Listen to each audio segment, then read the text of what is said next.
আসসালামু আলাইকুম সবাইকে রমজানুল মোবারকের অনেক অনেক শুভেচ্ছা জানিয়ে আজকের ব্লগটা শুরু করছি। তো আজকের দিনটি ছিল আমার জন্য অনেক বেশি স্ট্রাগলের একটা দিন।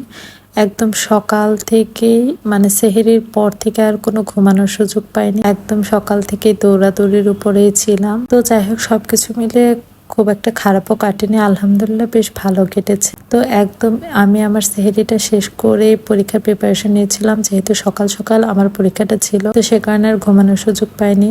তো সেখানকার সব কাজ শেষ করে লং একটা জার্নি শেষ করে বাসায় এসে ইফতার বানিয়ে মায়ের সাথে বসে বসে ইফতার খাওয়ার যে মজাটা, এই প্রশান্তি কিন্তু হচ্ছে একটা মেয়ে ছাড়া অন্য কেউ হচ্ছে এটা অনুভব করতে পারবে। তো সারাদিনের শত ব্যস্ততা শেষে এখানে বসে বসে হচ্ছে মহান আল্লাহ তাআলার কাছে অনেক কিছু প্রার্থনা করছি। আর আজকে হচ্ছে খুব অল্প কিছু আইটেম করেছিলাম, প্লাস হচ্ছে বেগুনিগুলো বাইরে থেকে শুধু কিনে এনেছিলাম, আর বুট হচ্ছে আমার আম্মু করেছিল, আর বাকি ভাজাভুজির কাজ আর একটু ডেকোরেশনের কাজটা আমি করেছিলাম। আর যেহেতু হচ্ছে আমি কিছুদিন আগে অপারেশন হয়েছিলাম, যার কারণে শরবতটা আসলে স্কিপ করেছি। আর সেখানে হচ্ছে আমি একটা ফ্রুটস দিয়ে জুস বানিয়েছিলাম, তো সেটাই রেখেছি।